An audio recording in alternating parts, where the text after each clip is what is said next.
pada saya untuk menyampaikan satu khutbah Idul Fitri dalam hal seluruh rakyat Indonesia adalah orang-orang munafik.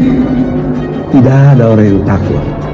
Kita tidak tahu kapan azab Allah itu tiba, tapi Anda jangan tidak menyadari sudah datang azab Allah itu. Lihatlah kelakuan bangsa Indonesia dalam akhlaknya. Apakah ada moralitas itu?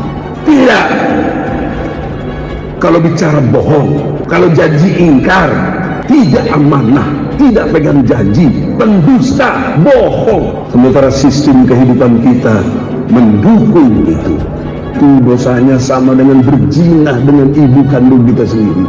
Apakah ini dijaga moralitas ini oleh pemimpin di negeri ini? Apakah dijaga? Bangsa kita 73% rakyat Indonesia yang beragama Islam tidak bisa baca Quran, tidak bisa baca Quran. Fas'alu al-zikra in kuntum la ta'lamun. Dia sedang menyindir dirinya atau bahkan kelompoknya.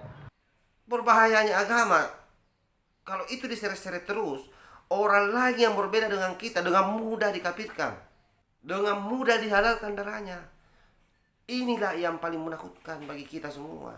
Kehancuran negara-negara yang ada di Timur Tengah itu karena dimulai dengan tampilnya orang-orang memakai agama untuk melegitimasi seluruh kepentingan-kepentingan politiknya.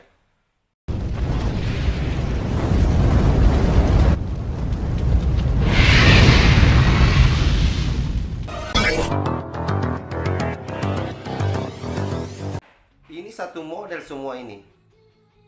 Apa yang disampaikan Egy Sujana di dalam khutbahnya itu hampir tidak ada bedanya dengan para penceramah lain yang memang dari dulu masuk dalam kategori penceramah radikal.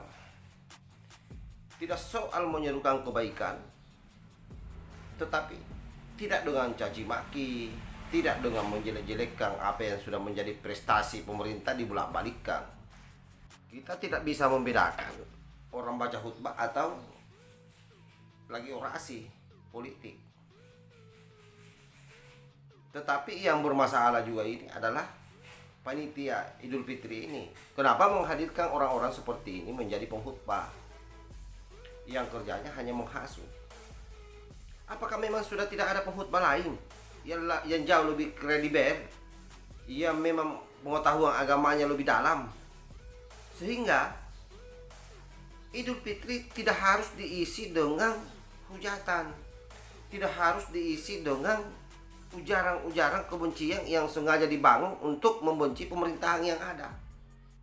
Hampir kita tidak bisa membedakan mana orang khutbah, mana orang orasi politik atau demo. Sah-sah saja melakukan kritikan terhadap pemerintah, tetapi harus pada tempatnya. Kemudian harus terukur sesuai dengan kenyataan yang ada.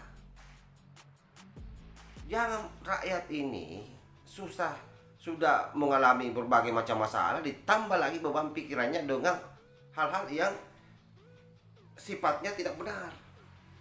Dan perilaku-perilaku seperti yang Egy Sujana ini sejak zaman dulu. Bagaimana agama ini diseret-seret masuk di ranah politik. Bahkan paparan sahabat Gus Islah, saya kira terang benderang bahwa ketika agama bersentuhan dengan politik, maka yang terjadi di sana adalah kekejaman, kebengisan, dendam, benci yang berkepanjangan. Dan itu fakta sejarah. Karena itu sekali lagi, jangan seret-seret agama masuk di dalam ranah politik, apalagi menjelang 2024. Ini sangat berbahaya untuk rakyat Indonesia. Ingat bahwa hampir seluruh elit-elit politik yang membawa agama masuk dalam ranah kepentingan politik itu hanya untuk kepentingannya, bukan untuk kepentingan rakyat. Apa tidak pernah membaca sejarah? Bagaimana misalnya 3 sahabat Nabi yang kemudian mati Dan yang membunuhnya itu bukan orang dari agama lain, tetapi dari umat Islam sendiri. Karena apa? Itu tadi. Karena agama diseret-seret masuk dalam wilayah politik. Jadi ini tidak bisa dibiarkan. Karena itu saya selalu bilang, masyarakat, sahabat-sahabat yang waras, mesti menghentikan ini. Dan harus berani bersuara, tampil ke depan. Polisi mestinya sudah tegas. Dan kami juga berharap dikeluarkan aturan yang real. Seperti yang sudah pernah diwacanakan sebelumnya.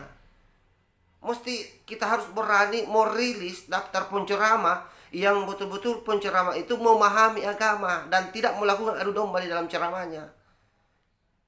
Jadi sekali lagi tolong masyarakat berhati-hati di dalam menghadirkan penceramah. Karena ketika panggung-panggung masjid, panggung-panggung taklim diisi oleh orang-orang seperti ini, maka yakin saja negara ini lambat laun akan bubar. Yakin itu. Dan inilah yang paling ditakutkan oleh Nabi kita, Nabi besar Muhammad Sallallahu Alaihi Wasallam. Ketika agama kemudian menjadi legitimasi untuk melakukan agenda-agenda politik, melakukan hujatan-hujatan kepada orang lain dan merasa paling benar. Berbahayanya agama, kalau itu diseret-seret terus, orang lain yang berbeda dengan kita dengan mudah dikafirkan, dengan mudah dihalalkan darahnya. Inilah yang paling menakutkan bagi kita semua. Kehancuran negara-negara yang ada di Timur Tengah itu karena dimulai dengan tampilnya orang-orang memakai agama untuk melegitimasi seluruh kepentingan-kepentingan politiknya. Dan ini bukan hal yang baru. Sekali lagi, ini bukan hal yang baru. Jadi, tolong belajarlah sejarah. Saya kira itu yang saya sampaikan. Wallahul muwaffiq ila aqwamit thoriq. Wassalamualaikum warahmatullahi wabarakatuh. NKRI harga mati. Salam Nusantara.